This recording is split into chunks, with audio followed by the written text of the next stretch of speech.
I'm Shadybug from Moon Entertainment, and you're watching a YouTube channel. Yo guys, welcome back to a brand new video. Now, as you can see, we're doing a movie tier list, but this is going to be a bit different.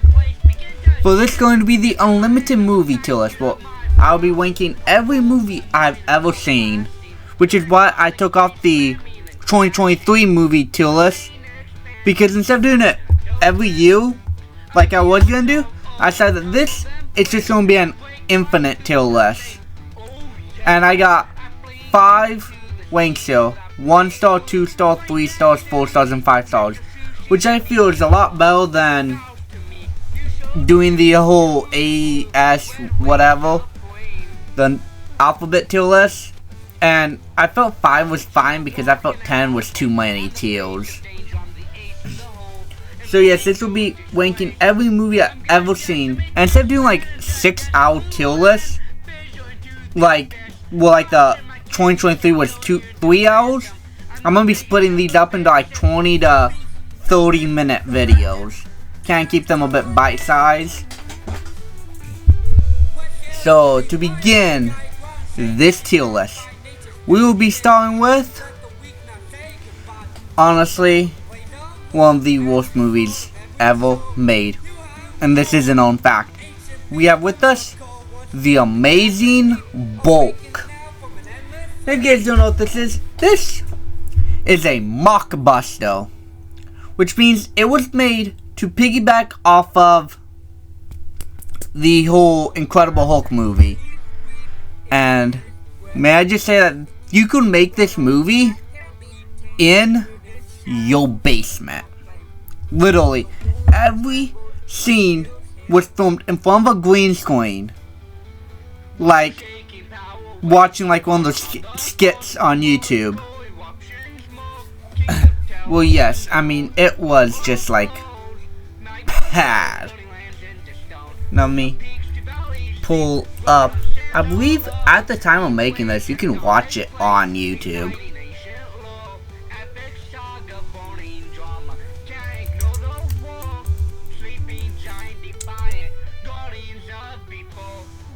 Yeah, at the time of making this, you can watch this movie on YouTube.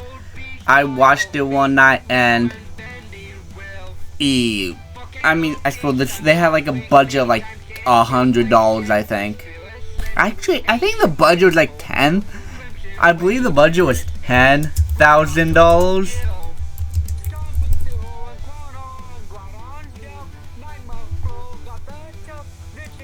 Like, yeah, this was pretty bad. $14,000.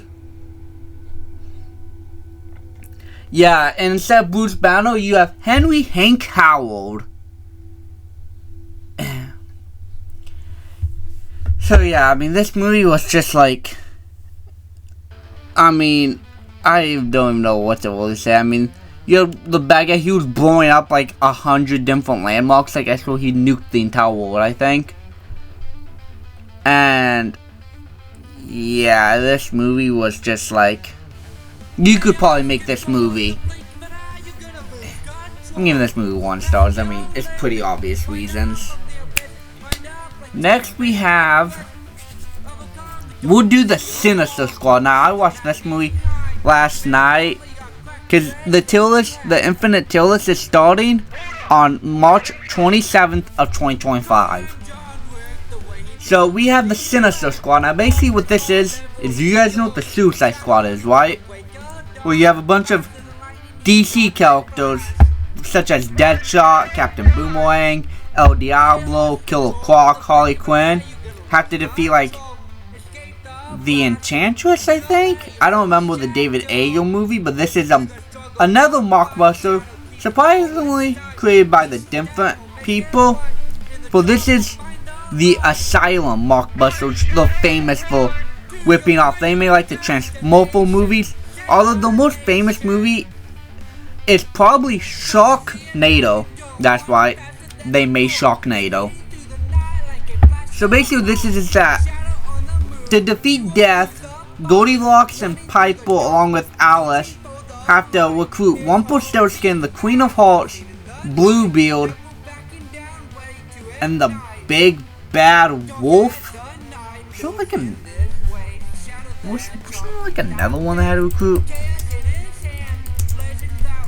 But yeah, I think, or was it just them? Yeah, Rumpelstiltskin, Killer Boss was the Dark Fairy. She was also another one that had to defeat. Oh yeah, surprisingly, yeah, it was just those four. And basically, this entire movie, I swear, took place in like an abandoned warehouse they bought. Like, it was pretty bad. And it was low-key kinda boring. Like, literally, everyone on the squad was evil, except for, like, who tried to kill Alice and the others, the good guys, except for the Big Bad Wolf. But the actors I did like the portrayal of the actors. So for that, the story was very weak. It was a good premise. Maybe they had Marvel level budgets. Like, I'm talking about freaking like Captain America or Iron Man level budgets. Then this could be a really great movie. Then it would probably be like 3, 4, 5 stars. But you guys know, I'm a huge fan of fairy tale characters such as Battle of the Wise. You know, I'm gonna plug my own book. Hang on. Just don't forget to subscribe. Also, subscribe to my YouTube channel.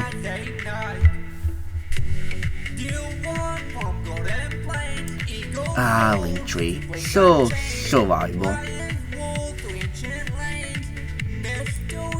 Yeah, see? This is... I'm a huge fan since this entire show, well, I don't call it Occasional Legends anymore because I find it to be... I don't know, like, I don't really want to have to give it like a series name, so I do reading recommendation. This is actually probably a lot better. Yes, I created my own wiki. Yeah, as you can see here, this is based on Battle of the Wise, and since I'm doing volumes, I will link I'm gonna go off book a lot because, well, I like that. What's the other one? Oh, here we go. Like this one, Below the Whipple. As you can see here, recommended reading orders. I gotta make a recommend reading order page. So yeah, so I'm a huge fan of fairy tale characters, especially since Rumpelstiltskin did appear in Battle of the Wise. Well, my version. And next up, I mean, come on, it's the accountant. Now basically what this movie is about this autistic accountant who actually accounts money and moves money for a bunch of very dangerous people. And he's ex-military, like he does the work of 5 people. And he decides to do a normal job.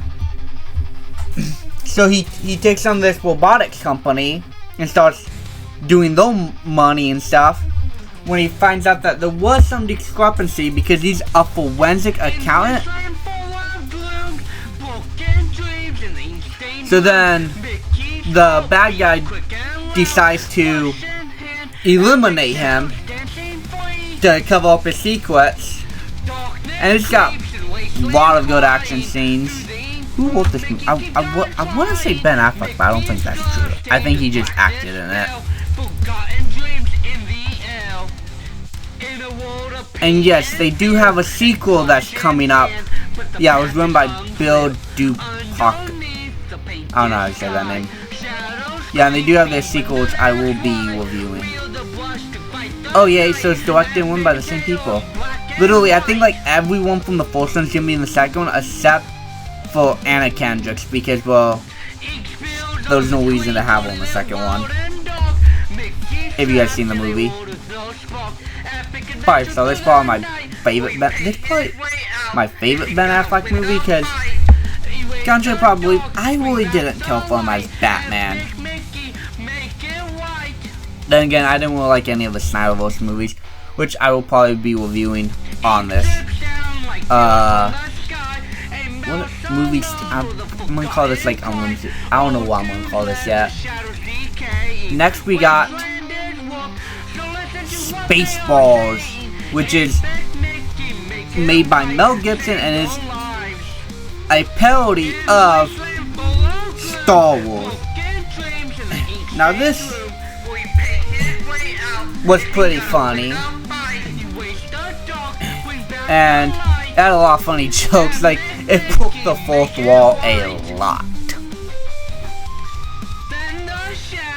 And what would I rank this? Because basically, the princess runs away after getting married, and so then the king hires Lone Star, you know, like Han Solo, to track her down and bring her back. Meanwhile, Lord Helmet needs to get the password to the L force field so they can suck all the oxygen out of the planet and put it on their own planet, Spaceballs. And it was pretty decent. 4 stars. Because 5 stars is basically would I watch this movie again. And I've seen the count like 6 times.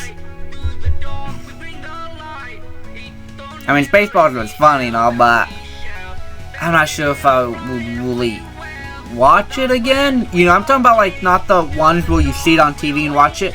I'm talking about the ones where you actively look for it to watch the movie. Like The Accountant.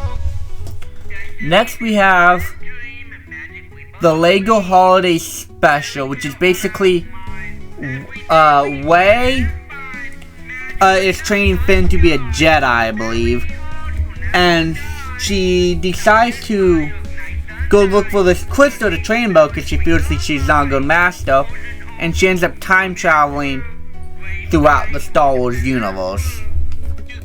Now, I'm a huge fan of Legos, but Star Wars, I'm not really a huge fan. I mean, especially the new movies. I think I only saw, was like The Force Awakens. I saw like the 7th one. I didn't see the 8th or 9th one. The sequels to the sequel trilogy.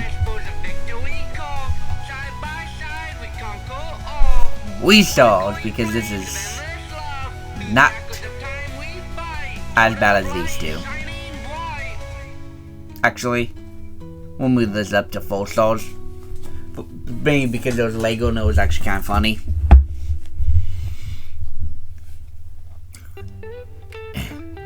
Because then again, I also want to kind of expand on them, but I also, some movies I'm not going to spend like 20 minutes talking about.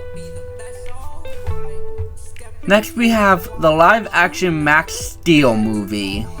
So basically, this kid, I'm trying to remember what happens in this movie.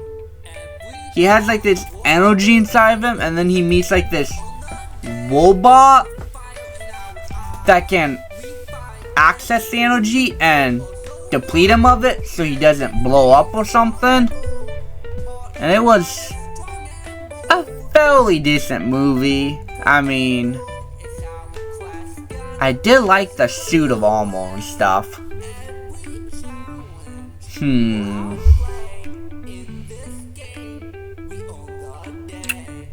Then again, what was the whole point of his powers? I don't remember. Max Steel, just because it wasn't that memorable for a movie, but it's better than 2 and 1, and it was pretty decent. Next we got Miraculous World, the Tales of Shadybug and Noir. Now basically this is a multiverse story, and I am a decent fan of Miraculous. Now it has gotten better over the seasons, and this introduces the multiverse for Marionette and Adrian are evil, and Monarch is the good guy. And I did like how it explains why they have a time limit on the Miraculous. It's because it's a safety procedure, so after a safety protocol, so after a while, it slowly drains the life force. Like they used Cataclysm and Lucky Charm so much that it literally was killing them because they never de-transformed. Full Souls.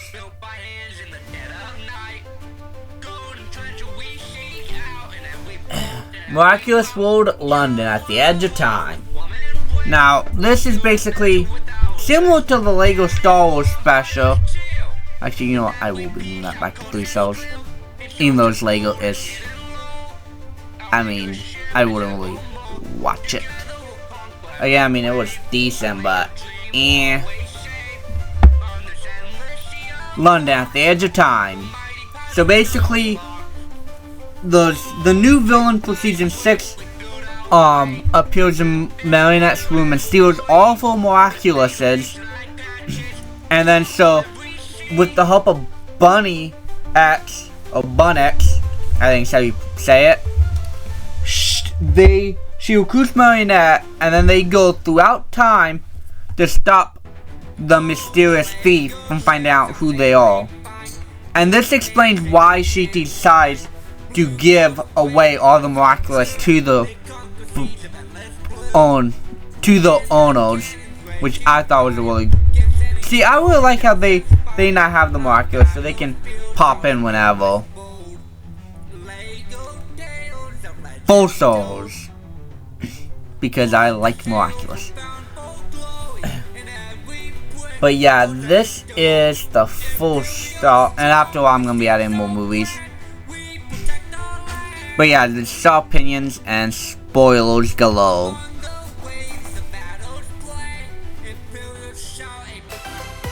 I'm Shadow Ravencroft from Moon Entertainment, and you're watching a YouTube channel.